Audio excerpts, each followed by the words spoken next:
안녕하세요, 멸콩TV 시청자 여러분. 제 목소리 많이 나아졌죠? 그러니까. 네, 오늘도 주말에도 쉬지 않고 박민영, 이병준 그리고 장예찬 3인방이 뭉쳤습니다.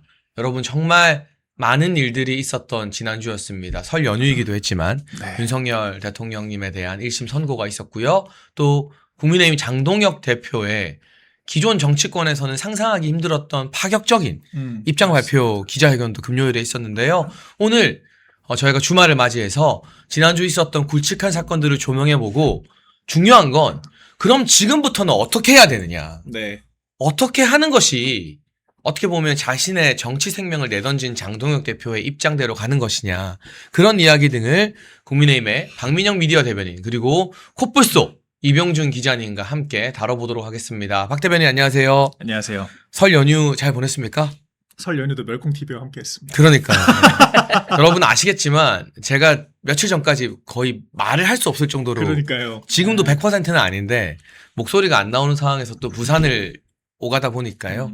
우리 박민영 대변인이 항상 제 다음 이제 넘버 2 진행자로 고생을 해주고 계시고요. 이병준 기자님 어떻게 설 연휴 잘 지냈습니까? 뭐 저도 바빴죠. 계속 방송하고 하느라. 네, 방송하고 뭐 가족들도 만나고 연휴가 더 바쁜 것 같아요. 그렇죠. 네. 원래 일은 일대로 하면서 네. 뭔가 가족들 만나고 어른들도 네. 찾아뵈야 되고 하니까. 왜냐하면 또 연휴 기간 또 이 설 밥상에 이 어떤 주제가 올라가나 이게 또 중요하거든요.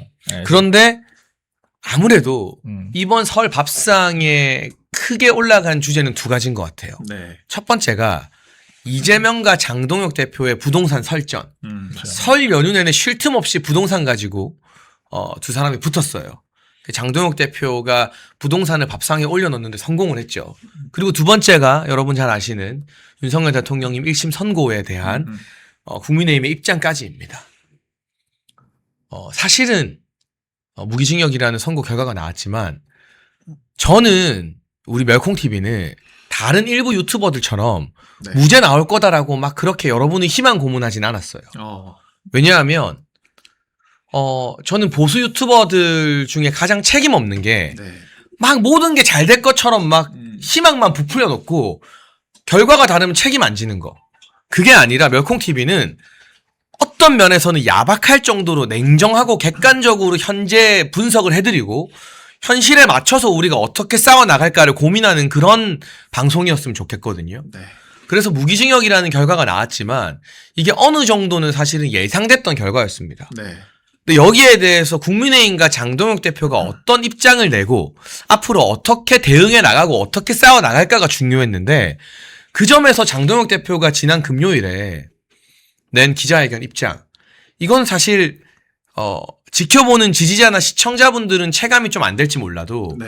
저희처럼 당에서 제도권 정치를 하는 사람은 이렇게 강경하고 센 메시지가 나올 줄은 아무도 예상을 못했잖아요. 그렇죠. 박민영 대변인 좀 어떻습니까? 그 메시지 어떻게 봤어요? 뭐 사실 민주당은 억지 쓰는 게 상수기 때문에 사실 민주당에서 무슨 뭐 대법원 판결 부정하고 걔네는 맨날 양심의 법정에서 무죄다 막 이러잖아요. 그렇죠. 뭐 네. 파기환송심 나와 또 4심제 하겠다라고 이렇게 법도 만들고 87명 모여가지고 공소취소 모임도 하잖아요. 네. 그러니까 그 민주당 사실 언어로 봤을 때는 그렇게 놀라운 장면은 아니라고 저는 보는데 국민의힘의 문법으로 봤을 때는 국민의힘이 사실 얼마나 이 웰빙 노선을 밟아왔던 정당인지는 우리 당원들께서 훨씬 잘 아실 거라고 생각을 합니다. 그래서 역대 이런 당대표가 없었다는 거죠. 그러니까 우리가 아무리 하고 싶은 말이 있고 아무리 이제 하고 싶은 그런 행동들이 있더라도 사실 죽이고 숙이고 원내니즈 맞추고 사실 언론사들의 어떤 논조에 맞춰 왔던 것이 보수 정당이었는데 그런 기존의 국민의힘 문법을 아주 파격적으로 깨버렸던 그런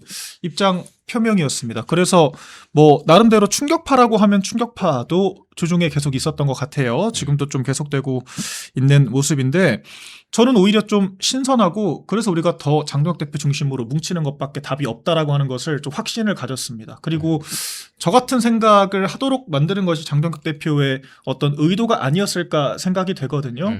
지금 뭉치는 거 말고는 답이 없습니다. 그리고 윤석열 대통령 선고 직전까지도 엄청난 내부적인 분열까지 동반되는 상황이었어요. 그렇죠. 이런 과정에서 우리가 언제까지고 이렇게 뭐 윤 대통령에 대한 그런 서사, 어떤 역사, 그리고 선고 내용들을 가지고 계속 다툴 수는 없는 노릇입니다. 그렇기 때문에 장덕 대표께서 확실하게 이 교통정리를 하고 간다라고 하는 취지에서 강력한 메시지를 던졌다라고 생각을 하고요. 아마 많은 지지자분들께서 이런 장동혁이라면 믿고 가야 되고 이런 장동혁이 선거에서 패배하면요. 결과적으로 그 장동혁 대표를 믿고 따랐던 모든 지지자들의 어떤 생각과 가치 이런 어떤 노선들이 다 부정당하는 결과가 될 수밖에 없는 구도가 된 겁니다. 그렇기 때문에 확실하게 전선을 만든 만큼 강력하게 힘을 실어줄 때가 됐다. 저는 그렇게 보고 평가를 했습니다. 제가 우리 이병준 기자의 어떤 소감 듣기 전에 이 이야기 먼저 할게요. 네. 일각에서 야 한동훈 잘라내는 거 쉬웠어.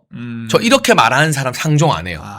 왜냐하면 그게 얼마나 어려운 일이었는지. 목숨 걸고 한 겁니다. 우리 2년 걸렸잖아요, 이병준 기자. 네. 그때 장동혁 대표가 이걸 밀어붙이는 결단에 온갖 언론과 기득권과 정치인들이 다 달려들어서 발목 잡았던 거 우리가 불과 얼마 전까지 봤잖아요. 네. 그걸 쉽게 평가하면 안 되는 것처럼 장동혁이니까 해낼 수 있었던 것처럼 윤석열 대통령 선고에 대한 장동혁 대표의 이 입장문도 이게 제도권 정치에서는 장동혁 아니면 누구도 그런 입장문을 쓸 수가 없어요. 그럼요. 네. 장동혁 이전에도 없고 이후에도 없을 거예요. 네. 이렇게 강경하고 뚝심 있는 메시지를 쓸 수 있는 사람은. 네. 이거는 정말 어려운 장동혁 대표가 본인의 정치 인생을 걸고 승부수를 던진 어려운 결단이었다는 것 정도는 제가 여러분께 설명을 좀 드리고 싶습니다. 이병준 기자, 네. 이 1심 선고에 대한 장동혁 대표의 입장문 좀 어떻게 봤습니까? 사실 좀 저도 약간 좀 충격을 받았을 텐데. 놀랬죠? 코뿔소도 놀라. 네. 네. 코뿔소가 놀랬어. 말 다 한 거야. 네. 순간 내가 기자회견을 했나? 내가 쓴 건가? 네. 왜 이병준이 저기 있지? 이게 사실은 저는 제가 그 방송을 이제 그 전날에 했을 때 저희가 이제 했잖아요. 그렇죠. 저는 이제 판결 존중한다. 판결 존중하지만 뭐 요런 좀 문제점들이 보인다. 요 정도만 해도 저는 뭐 우리가 이해해줘야 된다. 이렇게 좀 말씀을 들은 바 있는데, 생각보다 상상 이상의 어마어마한 거의 정면 돌파죠. 네. 정면 승부를 해버렸어요. 그래서, 저는 굉장히 높게 평가합니다. 저는 약간 이렇게 괜히 그냥 간 보고 막 이런 거 싫어하거든요. 네. 정면으로 그냥 들이받는 거야. 그리고 이 내용을 그러니까 내용을 하나하나 우리가 좀 봐야 되는데, 뭐 그 주장의 어떤 지금 장도혁 대표가 얘기하는 그 내용들 하나하나를 보면 틀린 말이 하나도 없어요. 네. 그러니까 일단은 계엄은 내란이 아니다. 그러면서 이 판결문에서 우리의 어떤 계엄이 내란이 아니라는 입장을 반박할 만한, 뒤집을 만한 어떤 증거와 논리를 찾지 못했다. 네. 그러면서도 이제 그런 얘기를 하시더라고요. 이 판결문 곳곳에 논리적 허점들이 보였고, 이게 뭔가 직위원의 어떤 마지막 양심이 아닌가 생각을 한다. 그러니까 이게 굉장히 좀 메시지가 묘한데, 네. 저도 사실은 그 판결문을 보고 약간 그런 느낌을 받았거든요. 그러니까 직위원이 뭔가 본인도 알아요. 양심적으로는 이게 인민재판이고 정치재판이고 원칙적으로 하면 무죄인 걸 알면서도 뭔가 지금 내가 어떤 권력, 지금 이재명의 권력을 잡고 있다 보니까 내가 어쩔 수 없이 이런 판결을 내리는 것이다. 뭔가 약간 그런 그 느낌을 제가 받았거든요. 네. 네, 왜냐면은 일단 본인이 한 말을 뒤집었잖아요. 그렇죠. 공수처가 내란죄 수사권이 없다고 분명히 본인이 이제 구속 취소 결정 내릴 때 얘기를 했잖아요. 그래 놓고서 그 판결을 뒤집었는데 거기에 왜 자기의 어떤 그 결정이 바뀌었는지 거기에 대한 어떤 이 충분한 설명이 없었어요. 네. 그러니까 그런 부분들에 대해 그런 어떤 모순, 직위원 판사의 어떤 모순에 대해서도 아주 적나라하게 비판을 하고 지적을 했고요. 그리고 가장 제가 좀 인상 깊게 봤던 게 윤석열 대통령과 절연을 해야 될 게 아니고 오히려 윤석열 대통령과 절연을 해야 된다고 계속해서 주장을 하면서 보수를 갈라치게 하는 세력, 이 세력과 우리가 절연을 해야 된다. 우리가 절연을 해야 되는 세력은 바로 이 사람들이 누구겠습니까? 친한계, 이준석계, 오세훈계, 이 국민의힘 내 기득권 위장파들을 얘기하는 거죠. 그렇죠. 이 사람들이야말로 우리가 절연을 해야 될 세력이다. 네. 그러니까 대놓고 그냥 선전포고를 한 거예요. 이 위장업파 떨거지를 내가 다 정리하겠다. 다 대청소하겠다. 그렇죠. 보수를 내가 청소하겠다. 맞아요. 네. 그냥 선전포고를 한 거기 때문에 이거는 굉장히 큰 결심을 한 것이고 지금 실제로 뭐 다 들고 일어나고 있잖아요. 뭐 네. 장도영 너 미쳤냐 이러면서 뭐 지금 친한계들 다 당장 끌어내려야 된다. 난동을 부리고 있는데 이제 여러분들 이제 진짜와 가짜가 딱 보이죠. 진짜와 가짜가 딱 어떻게 보면 구분이 된 상황이지 않겠습니까? 네. 당원들, 보수 우파 국민들이 이제는 진짜 목숨 걸고 장도혁 지도부를 지켜줘야 돼요. 아니면은 장도혁 혼자 끝나는 게 아니고 우리 다 죽습니다. 이번 기회가 어떻게 보면 저는 보수를 살릴 수 있는 마지막 기회다. 이런 어떤 생각을 하게 된 기자회견이었던 것 같아요. 그러니까 이제 우리 코뿔소 이병준 기자가 놀랄 정도로 장동혁 대표가 마음을 단단히 먹고 어려운 결단을 했다는 게 핵심인데요. 저도 몇 가지 중간중간 발견되는 눈에 들어오는 부분들을 좀 짚어볼게요. 우선 우리가 그렇다고 뭐 일각에서 비판하는 것처럼 사법부의 판단을 거부하고 불복하느냐, 그게 아니라는 거죠. 네. 장동혁 대표 입장문에 이렇게 써 있습니다. 윤석열 전 대통령은 헌재의 심판이든 법원의 재판이든 그 어떤 것도 받아들이고 있다. 네. 그러니까 우리가 이 판결에 대해서 1심에 대한 여러 가지 아쉬운 점을 지적할 수 있는 것이지, 네. 뭐 민주당처럼 사법부를 우리가 좌표 찍어서 공격하고 판결을 불복하는 게 아니라는 거예요. 그렇죠. 그에 반해 이재명은 권력의 힘으로 국민 다수의 뜻을 무시하고 헌법 제84조 불소추 특권을 근거로 내세워 12개 혐의 5개 재판을 모두 멈춰 세워 놓았다. 극명하게 대비되는 모습이다.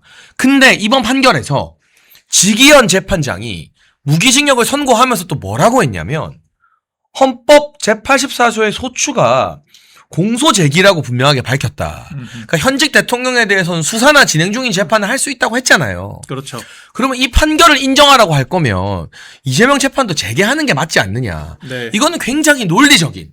그러니까 너 절연할래 말래 무슨 입장을 내도 우리가 방어밖에 안 되는데, 방어를 공격으로 던져서 야 사법부 말대로 그럼 인정할게, 이재명 재판해, 이거는 완전히 어떤 공격이 최선의 방어라는 거 보여준 초식 아닐까요? 네. 그러니까 지금 재판 결과가 사실 저도 주중에는 우리 이병준 기자와 진행을 할 때에도 네. 지기현 판사가 왜 이렇게 모순적인 판결문을 썼을까 되게 비판적이었잖아요. 네. 근데 제가 좀 곱씹어 보니까 제가 또 주중에 이 민주당 성향의 기자들도 좀 소통을 했습니다. 네. 근데 그분들이 제가 먼저 물어보지도 않았는데 뭐라고 평가를 하냐면, 자기들이 봤을 때는 지기현 재판부가 무죄 판결문을 써놨다가 내용을 살짝 비틀어서 유죄로 좀 바꾼 게 아닌가 생각이 들 정도로 내용을 봤을 때는, 자기들이 봤을 때는 이건 무죄 판결문 같다 그러니까요. 라고 얘기를 네. 하더라고요. 그러면서 좀 두 가지 포인트를 저도 좀 새롭게 발견을 했는데, 성경이라고 하는 레토릭을 쓴 거. 네. 그러니까 성경을 읽기 위해서 촛불을 훔치는 행위 단죄받아야 한다라고 하는 점. 그러니까 사실 비상계엄 대권이라고 하는 것에 대해서 성경의 비유를 했다라고 하는 거죠. 이런 부분이 또 하나가 있는 것이고, 찰스 1세를 예시로 들었잖아요. 네. 근데 이것도 저는 왜 중세까지 굳이 가서 이 사안을 비유를 할 필요가 있었을까 생각을 해봤는데, 찰스 1세가 의회와 끊임없이 반목을 했던 사실 지도자였지 않습니까? 네. 그러다가 의회의 손에 의해서 사형까지 당했지만 네. 찰스 2세가 집권을 하게 되면서 당시 찰스 1세 사형 결정을 했던 재판관 59명에 대해서 부관 참시에 준하는 정도의 그런 처벌을 단죄를 또 했거든요. 그러니까 이런 비유들을 봤을 때 지기현 재판부가 사실 계엄이 곧 내란이라는 인식을 가지고 재판을 한 건가? 네. 저는 좀 물음표가 들었고, 네. 그 결론에서 한 발 더 나가 보니까 결과적으로 한 재판부, 특히 1심이지 않습니까? 상급심에서 얼마든지 바뀔 수 있고 내란특별재판부까지 네. 이미 만들어 놓은 상태에서 지기현 재판부가 뭘 더 할 수 있었을까 싶기는 해요. 쉬운 말로 정치적으로 완벽하게 패배한 지금의 권력구도, 정치 지형에서 재판부가 뭘 할 수 있겠나라는 생각. 그리고 이제 장덕 대표는 그런 측면에서 정치적 승리가 중요하다라고 하는 것을 가름하기 위한 그런 기자회견이 아니었나 생각이 좀 강하게 들었거든요. 물론 이건 제 해석이고 여러 해석과 판단들이 있을 수 있습니다. 근데 핵심은 장덕 대표는 양자택일의 선택지를 제시를 한 거예요. 네. 그러니까 윤석열 대통령을 이용하는 자들에 대해서도 사실 비판을 했지 않습니까? 네. 그러면서 첫째, 선거 보이콧하고 항공모함 기다릴 거냐, 아니면은 장동혁 대표와 하나로 뭉쳐서 똘똘 뭉쳐서 선거 이기고 우리 중심의 권력 구도로 다시 재편을 할 거냐, 이 양자택일의 선택지를 던진 거예요. 그러니까 지금 코어층이 분열하고 있는데 너무 지금 상황이 명징하지 않습니까? 네. 그러니까 대표가 나를 따라올 수밖에 없고, 제가 평론가 모드로 좀 얘기를 해보자면 장동혁 대표를 따라갈 수밖에 없는 전선을 만들어낸 거예요. 그러니까 이건 저는 굉장히 정무적으로 사실 우리가 선거가 본격 시작되기 직전에 반드시 정리했어야 될 이 노선 정리를 했다라고 생각을 하고요. 그리고 지금 반발하는 사람들이 저는 무서운 게 아니라 오히려 전 장동혁 대표를 키워주고 있다고 생각을 합니다. 이재명 대표가 일극 체제, 대통령 대표 시절에 그렇죠. 일극 체제를 정당화할 수 있는 근거가 뭐였냐면요. 여당이 아닙니다. 당시 민주당 내 존재했던 수박들에 대한 그렇죠. 개딸들의 분노가 이재명의 일극 체제와 연임을 정당화시켜준 거예요. 그렇죠. 그러니까 지금 오히려 이 안티테제, 빌런 역할을 이 대한과미래를 비롯한 자칭 소장파들이 자처를 하면서 장동혁 대표가 더 체급을 키울 수 있는 이런 당내 지형을 만들어냈다라고 하는 점에서 저는 굉장히 정무적으로 괜찮은 승부수를 던졌다. 또 이렇게 평가를 했습니다. 그러니까 저는 그 방금 말씀하신 그 부분도 굉장히 좀 중요한 메시지라고 생각을 하는 게 윤석열 대통령과의 절연을 앞세워서 갈라치게 하는 세력뿐만 아니라 윤석열 자신들의 이익을 위해 윤석열 대통령의 이름을 이용하는 세력도 네. 절연을 해야 된다. 그러니까 뭐 콘서트 세력을 두 가지 얘기했어요. 두 세력을. 네. 그러니까 그 후자는 이제 그러니까 전자는 당연히 이제 제가 아까 방금 말씀드린 이제 위장업파들을 얘기하는 건데 이 후자가 누굴까? 이거를 좀 많은 분들이 좀 고민을 해보고 생각을 해보셨으면 좋겠어요. 그러니까 제가 이 말씀을 드릴게요. 저희는 우리가 하나로 똘똘 뭉쳐서 민주당과 싸우자라는 이야기를 하고 싶기 때문에 누군가를 제가 여러분 웬만하면 제가 배신의 한수 신혜식급이 아니면 누군가를 먼저 지명하거나 비판하지 않아요. 네. 제 스타일을 우리 시청자들이 다 알거든요. 그렇죠. 근데 장동혁 대표 글에 이런 내용이 나옵니다. 함께 싸우고 계신 애국 시민분들께도 간곡히 부탁드린다. 진정으로 대한민국을 지키려 한다면 국민의힘 팔다리 잡고 서로 끌어당기려고만 하지 말고 국민의힘 깃발 아래 모여 힘을 합쳐달라. 이게 뭐냐면 야 국민의힘 장동혁 왜 내 말 안 들어? 왜 내가 하라는 대로 안 해줘? 이번에 이런 정말 정치 생명을 건 입장문 나왔는데도 이야 놀랍다 장동혁 대단하다가 아니라 이걸 왜 이제 안 해? 왜 늦게 내? 아, 네. 이렇게 자꾸 장동혁 팔다리 잡고 안 그래도 힘든 사람 막 끌어당기는 게 애국이 네. 아니라 좀 믿고 그 안에서 우리가 장동혁 중심으로 뭉쳐서 선거를 이길 필요가 있다. 네. 자기 자신의 주장을 내려놓고요. 맞습니다. 그 말씀을 제가 하는 게 아니라 장동혁 대표 입장문에 얼마나 답답하면 네. 간곡히 부탁드린다고 그런 내용을 써놓겠어요. 맞습니다. 그러니까 장 대표 입장에서는 민주당이나 친한계가 자기 보고 막 욕하고 하는 건 다 계산 범위 아닐 거예요. 그렇죠. 그게 서운하진 않아요. 네. 그게 장동혁이라는 정치인의 힘을 빼놓지는 못해요. 맞습니다. 근데 내가 누구보다 앞장서서 제도권에서 남들이 맞아야 될 비, 총알, 돌멩이 다 맞아주고 있는데 뒤에서 뒤통수 치면서 이 엔추파수스야 뭐 이러고 하면 이거 뭐야 이거 뭐지? 여러분 사람은요 언제 맥이 탁 풀리고 무너지는지 알아요? 뒤통수 맞을 때예요. 맞아요. 제가 민주당이랑 싸울 때 한 번도 힘들지 않았어요. 저 공천 잘리고 제덕 많이 입었던 어벤져스 영감탱이들이 배신해서 뒷담화 까고 막 아니 대놓고 막 저 막 욕하고 제 도움 많이 받고 제가 최고위원이 할 때 저한테 굽신거렸던 사람들이 다 돌아서고 할 때 맥이 딱 풀리고 인생의 절망을 느끼게 되더라니까요. 근데 장 대표 입장에서 생각해 보세요. 온 사방이 장동혁한테 총구를 겨누고 있는 적이에요. 네. 근데 민주당과 친한계가 쏘는 총은 무섭지 않아. 안 아파요. 정면에서 날아오는 총알은 피하면 되고 맞으면 돼요.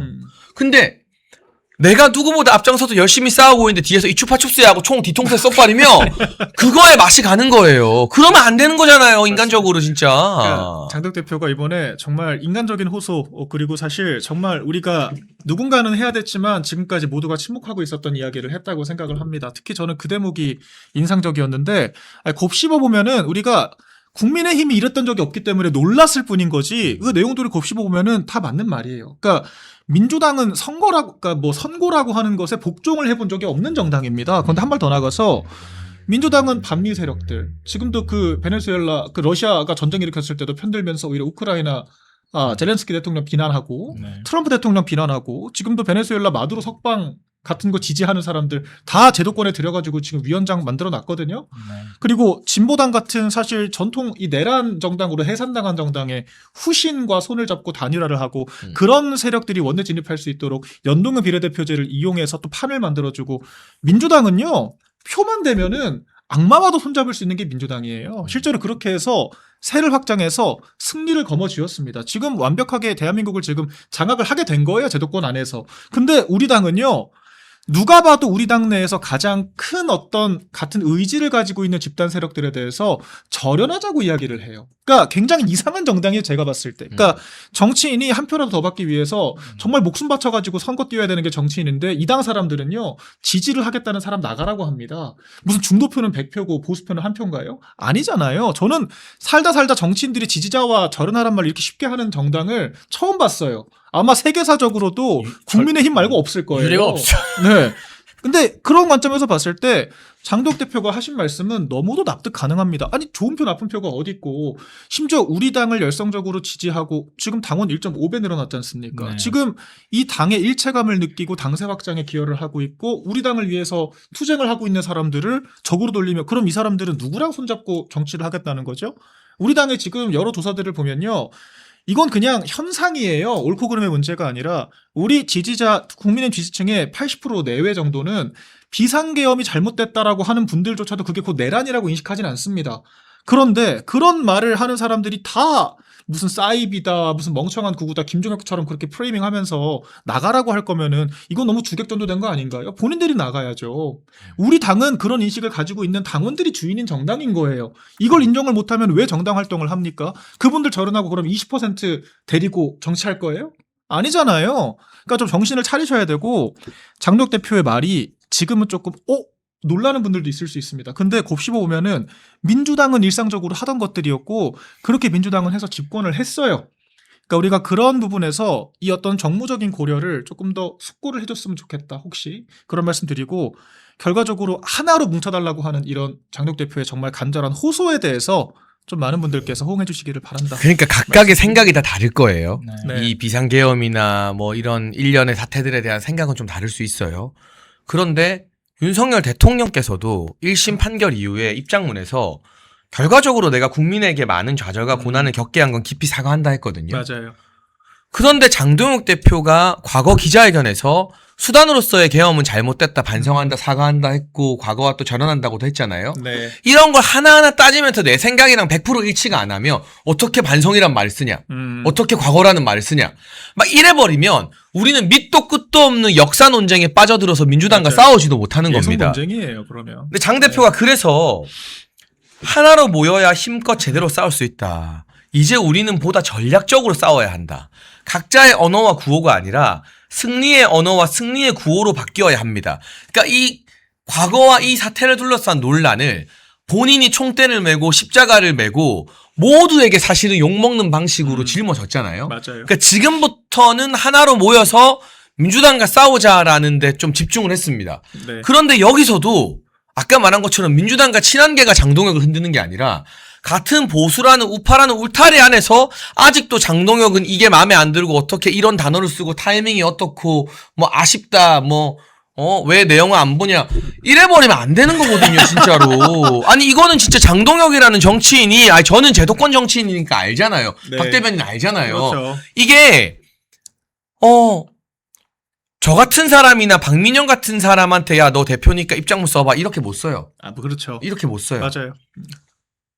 이거는 진짜 그냥 이 승부수에 이번 지방선거 결과에 결과 안 좋으면 대표를 그만두는 게 아니라 정치를 그만두겠다는 각오로 이렇게 나가는 거예요. 맞습니다. 근데 거기다 대고 발목 잡으면 보수 우파라면 그러면 안 되는 거예요. 안 맞아요. 그렇습니까 이병준 기자? 근데 저는 솔직히 요 정도 스탠스를 잡은 거면은 어쨌든 그러니까 이걸 좀 많은 분들이 이해를 하셔야 되는 게 저 같은 그냥 장외에 있는 스피커랑 제도권에 있는 사람이랑은 이 말할 수 있는 한계가 완전히 다르잖아요. 네. 저도 그냥 제 하고 싶은 대로 다 하면 돼요. 근데 특히나 당대표 같은 경우는 이게 굉장히 폭이 좁단 말이에요. 그래서 맞아요. 말할 수 있는 이 한계점이라는 게 있는데 정말 제도권에서 얘기할 수 있는 최대한을 얘기한 거예요. 제가 볼 때. 네. 오늘 정말 그냥 최대한 모든 그 얘기를 할 수 있는 어떤 그 주장을 한 것이다. 이렇게 좀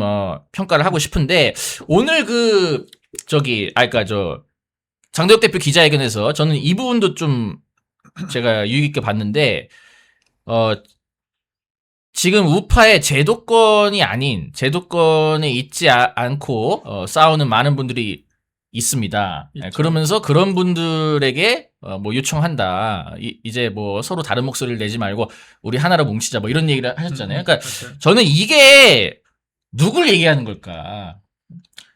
저는 이거 유튜버들이랑 스피커들 얘기하는 거라고 봐요. 그렇겠죠. 네. 하도 그냥 계속 갈라치기 하고 뭐 엔추파도 쓰니 추파춥스인지 뭐 치토스인지 모르겠는데 자꾸 그거 가지고 막 보수 분열시키고 막 국힘 버려야 된다. 장도혁도 뿌락치다. 장도혁이 윤석열을 버렸다. 장도혁이 보수를 버렸다.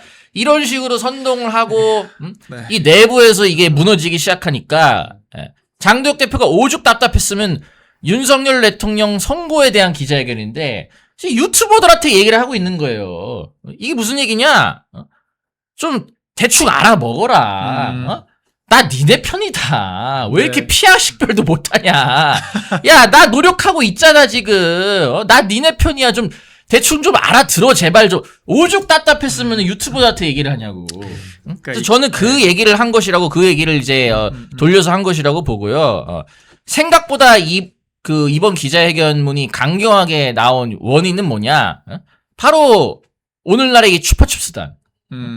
저는 이 사람들 때문에 장도혁 대표가 이렇게까지 강경하게 사실은 할 필요는 없었거든요. 네. 근데 이런 어떤 보수 내부에서의 어떤 이런 이 난을 어떻게 보면은 한 방에 진압을 하고 내가 이 보수층을 꽉 잡고 이제 확실하게 지지층을 묶어놓고 드라이브를 걸겠다.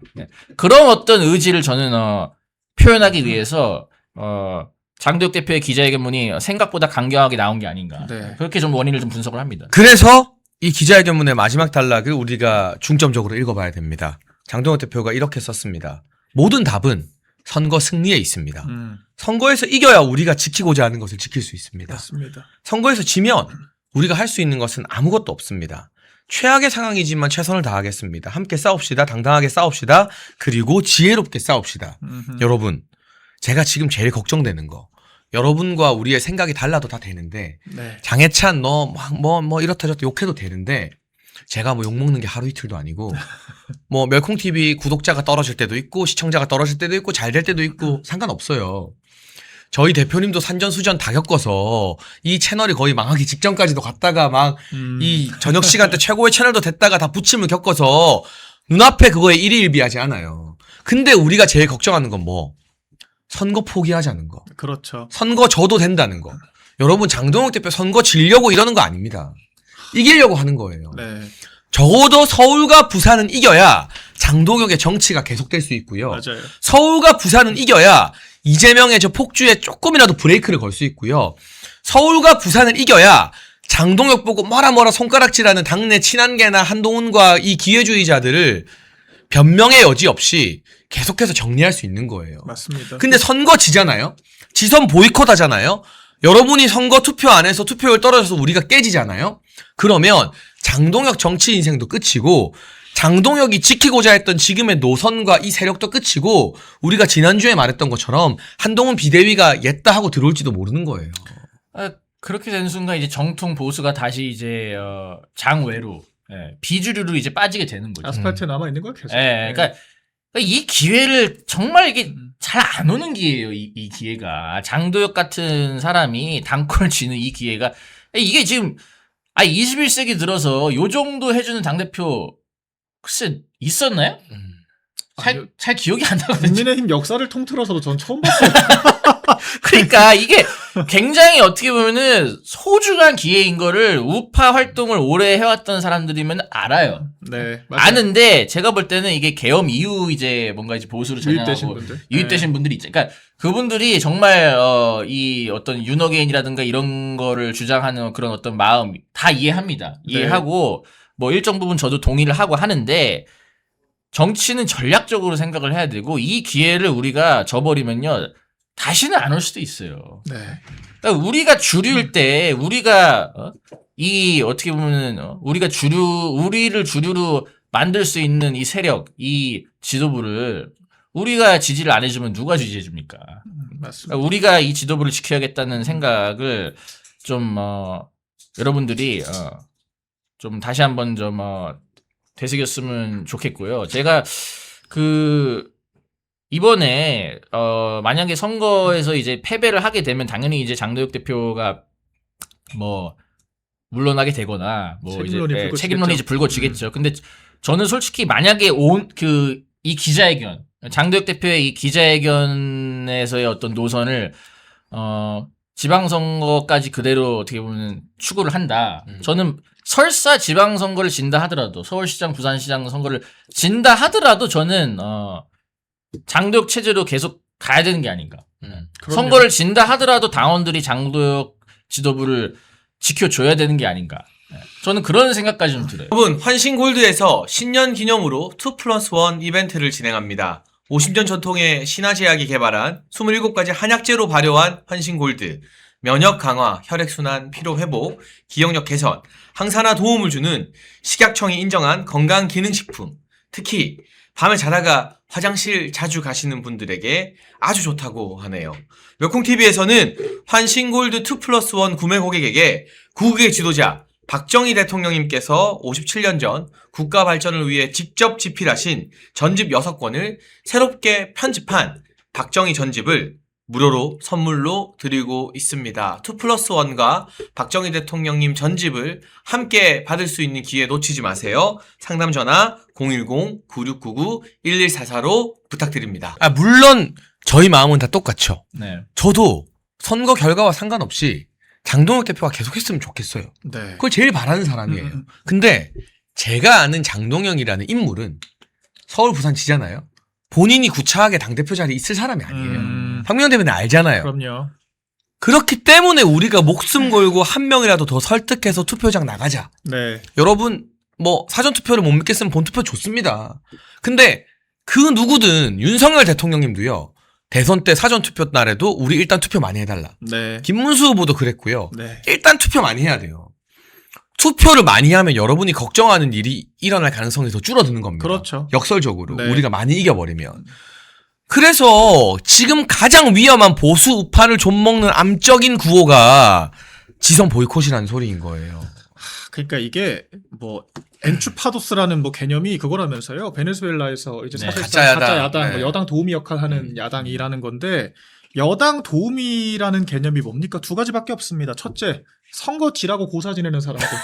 맞잖아요. 야당이 선거 지면은 여당이 네. 웃는 거예요. 아주 간단한 이치잖아요. 그리고 두 번째, 여당이랑 손잡고 야당 대표 흔드는 사람들. 한동훈계, 뭐 대한과 미래. 전 대한과 미래 참 보면은 재밌어요, 이분들.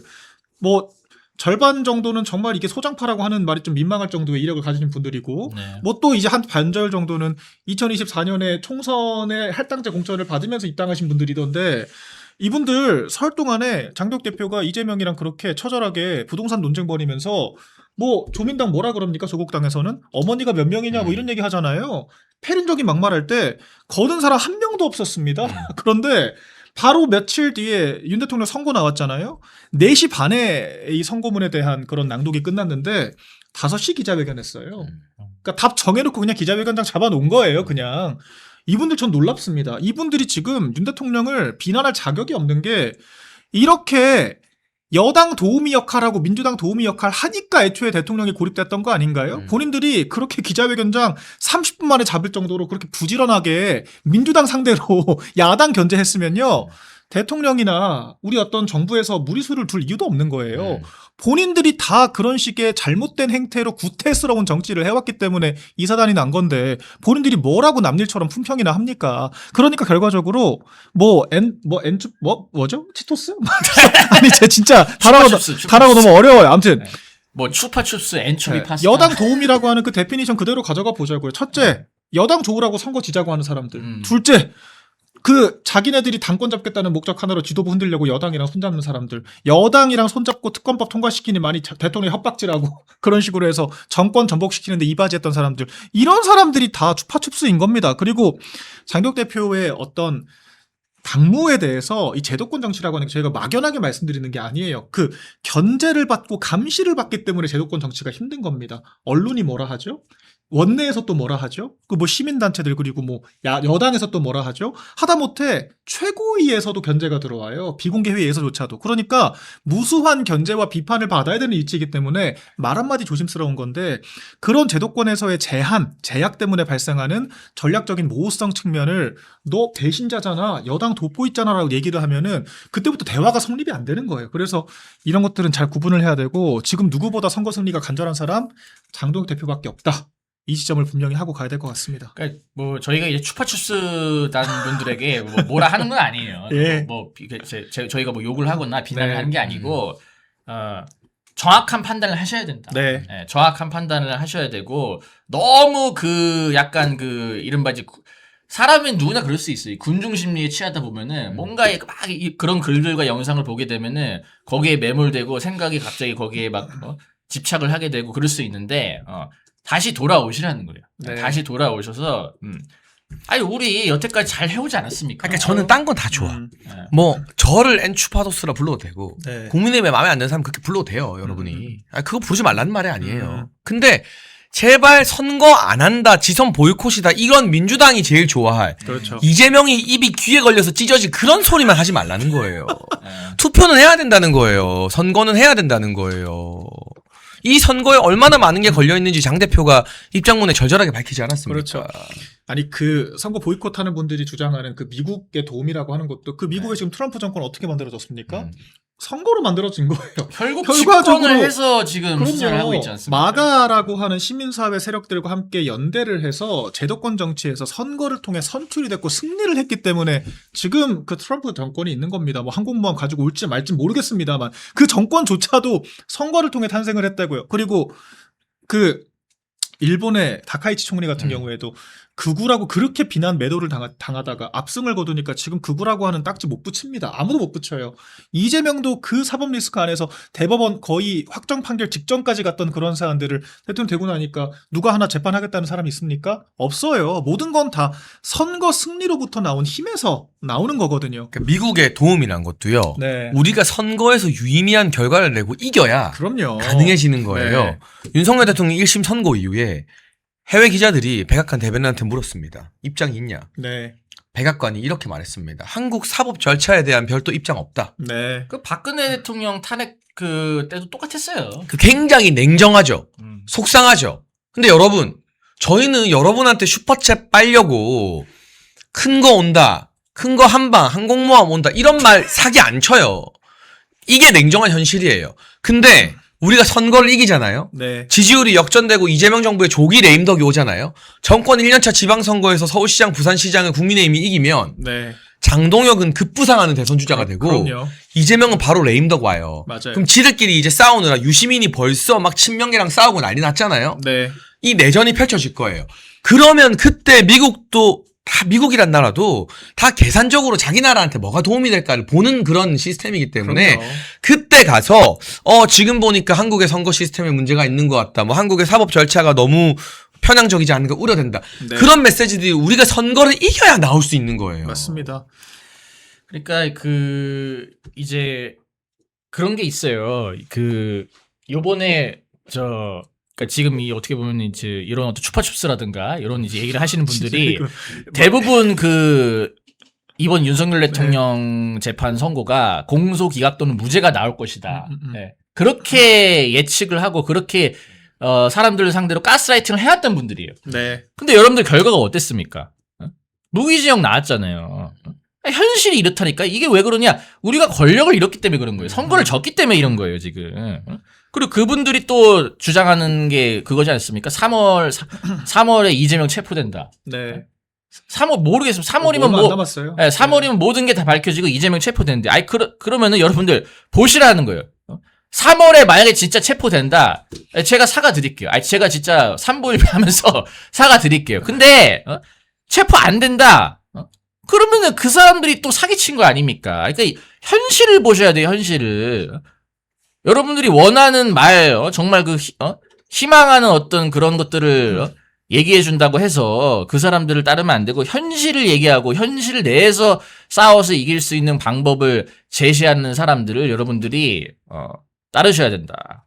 이렇게 좀 뭐 말씀을 드리고 싶고요. 선거를 이기면은 이재명의 레임덕이 올 뿐만 아니라 판사들을 압박할 수 있습니다. 판사들을 우리가 압박을 해서 이재명의 재판을 재개할 수 있고 그러면 이재명에게 당선 무효용 판결을 받아내서 조기에 이재명 정권을 끌어내릴 수 있는 거예요. 그러니까 그게 유일한 방법입니다.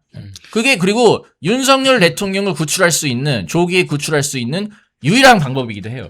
사실 우리가 탄핵까지 당한 정당이 정권 뺏기고 1년 만에 지방선거 이긴다 만다 얘기 나오는 것 자체가 기적이에요. 그럼요. 그러니까 저는 이 당의 이 어떤 원내 관계자라는 사람들이 너무 철이 없고 정치를 몰라서 너무 참 막연한 얘기들을 많이 하는데 뭐 8개는 가져야 되는 거 아니냐. 단체장. 장난합니까? 홍준표 대표 시절에는 2개 받았어요. 2개. 대구랑 딱 2곳. 경북. 네, 대구 경북. 나머지 다 졌습니다. 그래서 그때랑 지금 비교를 해보세요. 더군다나 그때는 그 레거시 미디어에서 하라는 거, 조선일보 하라는 거 다 했습니다. 박근혜 대통령 사실상 거의 출당시키다시피 하고 뭐 또 새로 태어나겠다라고 지금 원내 계신 분들, 우리 훌륭하신 분들 하시는 얘기 그대로 다 했어요. 근데 왜 졌습니까? 근데 오히려 지금은 제가 봤을 때 배가 부르니까 투정 부리는 것 같아요. 그러니까 지지율도 적당히 따라붙으면서 올라오고 막 이제 뭐 뒤로는 20%가 어쩌니 저쩌니 하는데 아니 20%밖에 안 된다면서 왜 8개 얘기합니까?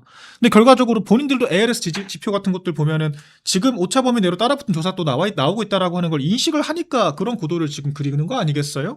그러니까 전 이미 장동혁 대표 중심으로 보수가 와해되지 않게 구심점 역할을 하고 있기 때문에 이 정도의 저는 구도를 만들었다고 봐요. 그럼에도 불구하고 우리가 여기 안주하면 안 되고 집권 1년밖에 안 된 정권이 선거에서 패배한다라고 하는 건요. 정말 치명적인 겁니다. 1년 만에 이미 권력이 없다는 거예요. 그렇기 때문에 당장 지방선거 가지고 중앙 어떤 정치에서의 지형이 바뀌진 않지만 이재명의 지지율 떨어질 거 아닙니까? 대통령 책임론 나올 거란 말이에요. 그러면은 당정 갈등이 더 격화가 되고 니탄 내 탓을 벌이게 되면서 지지율을 여당이 역전하게 되잖아요. 그러면은 대통령이 부담스러워지기 시작해요. 그럼 그때부터 안 그래도 사법 리스크 있는 대통령에 대해서 재판 재개해야 되는 거 아니야? 라는 얘기가 나오기 시작하고 그런 얘기가 바로 총선의 의제가 될 수 있는 겁니다. 그렇기 때문에 이게 모든 변수를 만드는 출발선이 지방선거에서 하나라도 더 가지고 오는 것에서 비롯된다라고 하는 거죠. 그렇기 때문에 이 선거 승리의 중요성은 저희가 몇 시간, 몇 날, 며칠을 강조해도 모자라요. 그러니까 네. 총선 승리를 위한 어떻게 보면 발판으로 그렇죠. 마련을 할 수 있는 건데, 그러니까 총선 승리 만약에 우리가 지방선거 압승을 해가지고 진짜 그런 지금 말씀하신 그런 분위기가 형성이 돼가지고 총선도 압승을 한다. 네. 그리고 이제 그때쯤이면 이 친명 갈등이 훨씬 더 격화될 거 아닙니까? 그러면 진짜 탄핵까지 갈 수 있어요. 네. 그때까지 그렇게 만약에 뭐 물론 이제 우리들이 희망이긴 하지만 그렇죠. 예, 선거 승리를 한다 탄핵도 가능해집니다. 탄핵. 그럼요. 예, 그러니까 선거 승리를 해야 우리가 뭘 하든 말든 하는 거지. 예, 선거 승리 없이는 아무것도 그냥 희망회로 희망 고문에 불과하다. 네. 그리고 우리가 총선을 이기는 것도 지금처럼 무슨 뭐 오픈 프라이머리를 하겠다, 무슨 뭐 한동훈 때처럼 무슨 대충 할당제 해가지고 그냥 직능단체 대표도 뭐 상징성 없는 사람들 데려와가지고 그냥 꽂아버리고 뭐 그런 식으로 우리가 막연하게 해서 이기겠다는 것이 아니라 지금 이렇게 당성을 중시하고 세대교체를 강조하는 장동혁 대표 체제에서 총선의 그런 기틀을 닦을 수 있다라고 하면요.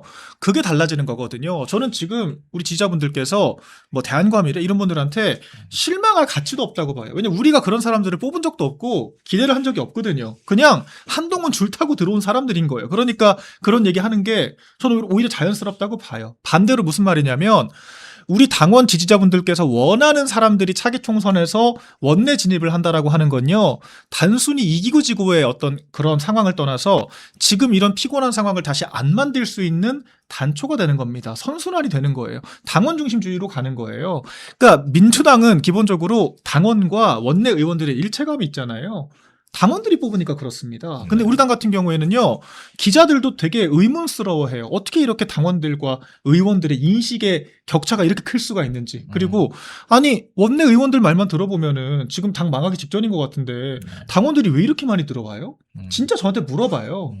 너무 단순한 이치예요. 그건 원내 의원들이 지금 당원들을 바라보고 있지 않기 때문이에요. 네. 한지아 같은 사람들이 당원들 바라봅니까? 한동훈 바라보잖아요. 그러니까 무슨 뭐 수발상공도 아니고 그런 식으로 명패도 없는 그 한동훈을 차에 태워가지고 소통관 들여다주고 이게 말이 되는 겁니까? 네.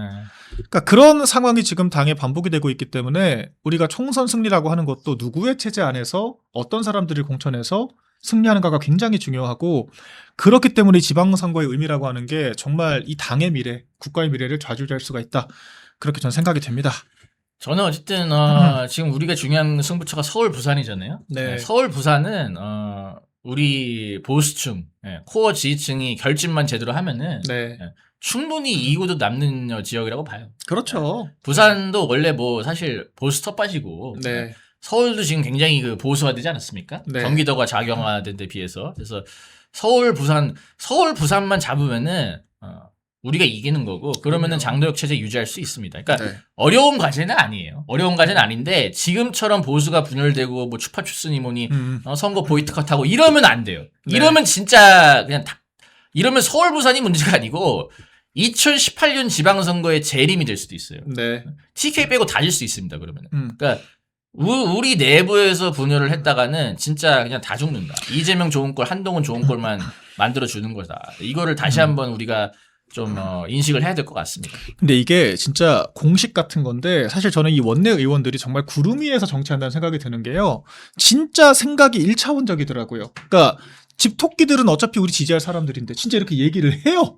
대놓고 산토끼들 잡아오면 되는 거 아니냐고. 그러니까 저는 이 세계관을 어디서부터 바로잡아줘야 될지 모르겠어요. 집토끼 잡은 고기 아닙니다. 그러니까 어떻게 보면 그 정통 보수 국민들을 개돼지로 보는 거죠. 그러니까요. 네. 너네들은 어차피 우리 찍을 표 수밖에 찍어주는 없잖아. 기계로 보는 거지. 누구 뭐 다른 그 민주당 찍을 거야? 민주당 찍진 않더라도 투표장 안 나올 수 있어요. 우리 지난 총선 때 한동훈이 이 비례대표 엉망으로 공천하니까 어떤 일이 벌어졌습니까? 저 실제로 지난 네. 총선 때 국민의힘 안 찍었습니다. 저도 국민의 미래 안 찍었어요. 네. 그러니까 보수 우파들은 자유주의자이기 때문에 네. 기본적으로 아니 우리가 김혜지 한지아 같은 사람들 원내 입성시키겠다고 내 소중한 한 표를 우리는 안 찍어. 왜 갖다 줘야 되죠? 저는 그때 공무원 신분이었으니까 당원도 아니었기 때문에 뭐 상관도 없습니다만 안 찍어요. 실제로 지역구에서 국민의힘이 45% 득표했는데 비례대표 정당인 국민의 미래는 36%밖에 못 얻었어요. 그러니까요. 9% 가까운 유권자들 어디로 증발했습니까? 비례대표만 안 찍은 것도 아닐 텐데. 그러니까 이런 집토끼들을 상수로 두는 오만방자한 생각부터 버려야 돼요. 그리고 민주당 선거를 한번 보자고요. 민주당이 지난 지방선거 대패했지 않습니까? 4개밖에 못 얻었잖아요. 거의 호남이랑 제주도 정도. 근데 그때도 어떤 일이 벌어졌었냐. 박지원, 애기보거 기억하시죠? 네. 공동비대위원장으로 무슨 뭐 586세를 다 물러나야 된다. 무슨 최강욱 성비위를 제대로 단죄해야 된다. 내가 이 아저씨들 멱살이라도 잡고 싶다. 그 난리를 치고 완전 분탕을 쳤습니다. 그때 이재명도 박지원 제어를 못했습니다. 결과가 어떻냐. 민주당 내부에서 박지원 왜 안 잘라내냐 자중질환이 펼쳐지면서 민주당 집토끼들이 투표장에 안 나왔어요. 민주당에서 그 코어라고 하는 4050 세대 투표율이 역대 최저를 찍었습니다. 그렇기 때문에 민주당이 대패를 한 거예요. 그렇죠. 그러니까 이런 역사를 보더라도 선거는 단일 대우 못하고 집토끼들 상수로 두고 산토끼 잡겠다고 무리수 두면은 그러면 지는 거예요. 오픈 프라이머리 한 김무성 대패했죠. 그리고 여론조사 100%한 황교안 대패했죠. 그리고 여론조사 80%또 수도권 반영한 한동훈 대패했습니다. 여론조사 반영한다고 이기는 게 아니에요. 좀 정신 좀 차리세요, 제발. 그 여론조사 자체가 굉장히 그 통계적으로도 좀 정확하지 않고요.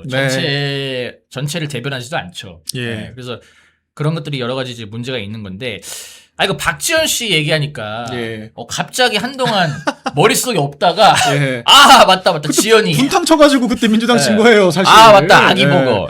그때 저희가 얼마나 부추겼습니까? 제가 그때 당 대변인이었거든요. 네네. 민주당이 한동훈 부추기듯이 박지원 잘한다 그랬어요. 저희도. 얼마나 좋습니까? 자기들끼리 싸우는데. 그분은 요즘 뭐 가끔가다 뭐 쿠팡 뭐 택배 알바 하루 해놓고. 그렇죠. 너무 고생했다. 여러분 저 이렇게 열심히 살고 있습니다. 막 그런 식으로 또 마케팅하고 있더라고요. 근데 전직 비대위원장인데 지난 총선에서 성파 경선 나갔거든요. 3% 얻었대요. 그러니까 민주당의 권리당원들이 이런 배신자 분탕치는 사람들에 대해서 얼마나 단호하게 단죄를 하는지 적나라하게 보여줬다라고 생각을 하고 아니 이미 선거 레퍼런스가 뻔해요. 특히 지방선거는 고관여층들이 많이 참여하기 때문에 그렇죠. 코어층 흔들리면 집니다. 지방선거는. 뭔 얼어 죽을 산토끼 타령을 해요. 지방선거 같은 경우는 보통 보면 총선이나 대선에 비해서 한 10%에서 20% 정도 투표율이 떨어져요. 그럼요. 이게 뭐냐면은 중도 내지는 정치 저간의층들이 투표를 잘 안 합니다. 그렇죠. 그러니까 정확하게 퍼센트가 있는 게 대선은 요새 75% 전후가 나와요. 맞아요. 총선은 한 65% 전후. 지방선거는 50% 초반입니다. 맞아요. 그러니까 대선 대비 거의 25% 투표를 덜 해요. 그럼 우리의 전략은 뭐냐? 한 명이라도 더 우리 지지층을 결집시켜서 투표장으로 데려오는 거. 맞습니다. 그리고 이번에 제일 중요한 건 지금 20대 지지율이 국민의힘이 아주 높단 말이에요. 그렇죠. 그러면 20대들이 원래는 투표를 잘 안 했는데 이번 지선에는 그 20대들을 빡빡 긁어서 투표장에 나오게 하는 것. 네. 그게 이번 지방선거의 승리 공식이 된다는 그렇죠. 거죠. 네. 그러니까 오히려 자꾸 우리 코어층 있잖아요. 원래 네. 전통적 지지층, 산업화 세대 중심의 이제 어르신들 그분들 흔드는 쓸데없는 분탕만 안 쳐도 승리 공식은 이미 만들어져 있어요. 그 여러분들께서 말씀하시는 중수청, 특히 청년들 이번 주 리얼미터에서도 51% 나왔어요. 우리 쪽. 네. 그러니까 이게 양자택일이 아니라 다자 정당 지지율 구도에서 51% 나왔습니다. 16세까지 이 선거권 연령 낮추잖아요. 제가 봤을 때 한 60%까지 나올 것 같아요. 진짜로. 그러니까 근데 이런 상황인데 대체 사태를 저는 어디서 이게 선거공학적인 사고를 무슨 기준을 가지고 하는 건지 모르겠습니다. 그래서 아무 생각 없는 거예요. 그러니까요. 실제로 네. 하나하나 분석해보지도 않고 그냥 대충 막연하게 갤럽 보고 막 네. 20%대 박스권이다 하나마나 한 얘기. 근데 갤럽도 제가 이거 뭐 몇 번 강조드려도 부족한 내용인데 샘플 1000개밖에 없거든요. 네. 샘플 1000개인데 그 중에 30%대가 무당층이에요. 음. 그러면은 그분들은 투표장 나올지 안 나올지도 모르는 사람들을 붙잡고 물어보는 샘플이 무슨 의미가 있죠? 결과적으로 700개 샘플 가지고 조사하는 거랑 다름이 없어요. 네. 이게 무슨 신빙성이 있습니까?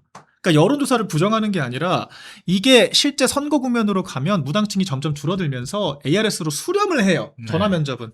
지금 이택수 리얼미터 대표도 우리 당 성향 아니에요. 그분은. 그분도 좌파예요. 그건 김어준 방송 나가는 네. 분이에요. 근데 그런 사람이 나와서도 ARS가 더 정확하다라고 얘기를 하지 않습니까? 근데 대체 이거는 그냥 망하라고 고사 지내려고 없는 증거 만들어내는 걸 수준으로 그 갤럽만 언급하는 것도 굉장히 문제가 있다라고 저는 보죠. 저는 근데 그 갤럽 조사는 이 당 차원에서 한번 좀 견제구가 들어가야 될 것 같아요. 미국은 중단했잖아요. 예, 미국도 참 그 미국 뭐 트럼프 대통령 지지율 39% 나오니까 네. 좀 난리 나지 않았습니까? 딴 데는 다 높게 나와요. 그러니까 우리도 똑같아.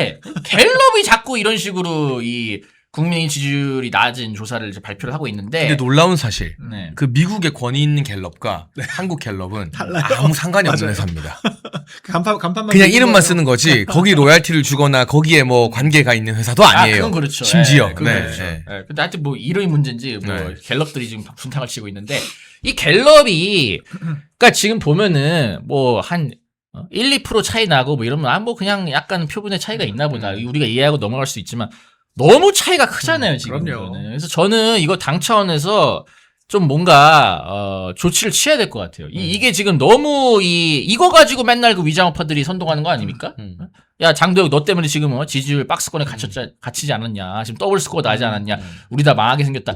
맨날 갤럽 가지고 갤럽을 근거로 내세워서 지금 선동을 하고 있거든요. 이게 사실은 굉장히 우리 입장에서 치명적이에요.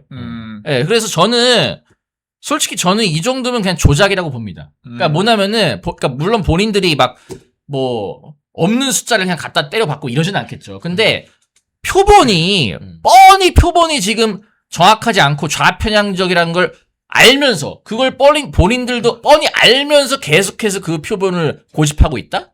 저는 이것 또한 사실상 조작 아니냐. 저는 이런 어떤 메시지를 그러니까 어쨌든 우리가 좀 알려야 돼요. 국민들한테 이 갤럽은 분명히 이거는 문제가 있는 조사라는 걸 좀 범보수 차원에서 국민들한테 좀 알리는 운동을 좀 해 나가야 되지 않을까 좀 말씀을 드리고 싶고 하여튼 아까 장해찬 부원장님 말씀해 주셨지만 그 대선에 비해서 한 25%가 빠진다는 거 아니에요? 지방선거가? 그렇죠. 그러니까 이 25%가 뭐냐? 정치 저하층들, 그렇죠. 중도층, 무관심층들 그 사람들이 투표를 안 하는 거예요. 그러니까 결국 지방선거는 가장 중요한 게 뭐냐? 어느 지지층, 그 지지층이 어떤 쪽이 더 결집이 되느냐? 좌파가 더 많이 투표장에 나오느냐, 우파가 더 많이 나오느냐? 이 싸움은 이 싸움. 그렇기 때문에 우리 내부에서 분열이 되고 우리가 결집이 되지 않는 한 이건 100점 100패입니다. 맞습니다. 예, 오늘 저희가 결국 장동혁 중심으로 똘똘 뭉치는 것 그리고 선거에서 이기는 것만이 유일한 대안이 될 수밖에 없다는 것 그리고 때로는 강도 높게 지선 보이콧 이야기는 절대 하면 안 된다. 네. 한 명이라도 더 우리가 주변 사람 붙잡고 투표해서 가도 모자랄 판이다라는 말씀을 드렸는데요. 마지막으로 박민영 대변인 이병준 기자 돌아가면서 이제 다음 주부터 펼쳐질 국면에서 우리가 어떤 자세를 취해야 될지 지지자분들께 한 말씀 부탁드립니다. 네. 이제는 무조건 앞으로 나가는 것밖에 방법이 없습니다. 길도 없고요. 딱 하나밖에 없습니다. 선거 이겨야 한다. 그리고 이기기 위한 대책을 강구해야 된다. 그리고 이 지금의 어떤 우리의 아픈 국면들도 조만간 끝나게 될 겁니다. 왜 그러냐면 앞으로 이제 후보들이 계속 출마 선언을 하고 후보들이 주인공이 될 것이기 때문에 후보들 중심으로 움직여야 돼요. 원내 의원들도요. 이제 좀 적당히 해야 됩니다. 앞으로 더 이런 식으로 분탕치잖아요. 그럼 결국 본인들에게 화살 돌아갈 수밖에 없어요. 장동혁 대표 지도부가 좋든 싫든 지방선거까지 갈 수밖에 없다는 것을 인정을 했으면요. 적어도 일부러 흔들지는 말아야 됩니다. 도움을 주지는 못할 망정. 앞으로는 이제 그런 성토를 지도부가 아니라 후보들이 할 것이기 때문에 저는 지금의 이 잡음들은 금방 소강 상태로 갈 거라고 생각을 하고요. 그럼 우리가 딱 하나의 승리 공식만을 보고 바라봐야 된다. 이미 먼저 온 미래, 산토끼들 우리 지지하고 있거든요. 집토끼들만 결집하면 됩니다. 그리고 집토끼들 결집할 수 있게 지도부가 좋은 노선을 제시를 하고 있다고 저는 생각을 합니다. 그렇기 때문에 이제 이기는 것만 남았다. 다른 생각할 필요가 없다. 마지막으로 말씀드리겠습니다. 네, 이병준 기자님도요. 네, 하여튼 이번 장도혁 대표 기자회견을 통해서 결국 장도혁 대표가 진짜 보수를 살리고 있구나. 보수를 살리기 위해서 정말 제도권 안에서 최선을 다하고 있구나. 이렇게 또 한 번 느끼신 분들, 그리고 뭔가 이 최근에 뭐 추파추스니 뭐니 뭐 이런 얘기를 하다가 약간 또 지금 생각이 바뀌신 분들도 계실 거예요. 그러니까 그런 분들한테 저희가 뭐라 하는 게 아니에요. 다시 돌아와서 우리 여태까지 한동훈에 맞서서 잘 싸워왔잖아요. 네. 원래 하던 대로 우리 똘똘 뭉쳐서 위좌우파들 좌파들 척결하고 정통 보수가 이 보수의 헤게모니를 다시 잡아오는 그날까지 가열차게 투쟁을 해보자, 이렇게 좀 제안을 드리고 싶습니다. 네, 여러분, 멸콩TV는 때로는 냉정할 정도로 객관적인 상황을 분석하고 우리가 어떻게 이길까를 고민하는 그런 방송이었으면 좋겠습니다. 그래서 주말에도 이 장해찬, 박민영, 이병준 3인방이 모여서 머리를 맞댔는데요. 우리 함께 뭉치면 싸워 이길 수 있습니다. 네. 자신감을 가지고 또 새로운 국면이 펼쳐질 다음 주를 함께 맞이하시죠. 이번 주도 시청해 주셔서 너무 감사드리고요. 다음 주도 매일 5시 30분 여러분 인사드릴 테니까 좋아요와 구독 잊지 마시고요. 또 멸콩천사 회원가입도 많이 해주시면 감사하겠습니다. 시청해 주신 여러분 감사합니다. 우리 보수의 결집을 하기 위해서 멸콩TV가 멸콩천사라는 후원회를 만들었습니다. 1,004명이 함께하는 멸콩TV 공식 회원 캠페인입니다. 행동하는 1,004명만 모이면 보수의 목소리는 절대 쉽게 흔들리지 않습니다. 가입은 채팅창에 올려놓은 링크로 가능하고요. 어려우신 분들은 010-9939-1144 이 전화번호로 멸콩천사 문자 보내주시면 저희가 어떻게 가입하는지 안내를 드리도록 하겠습니다. 말이 아닌 참여로, 행동으로 멸콩천사로 함께해 주시면 저희가 멸콩TV 제작하는데 정말 큰 힘이 될 것 같습니다.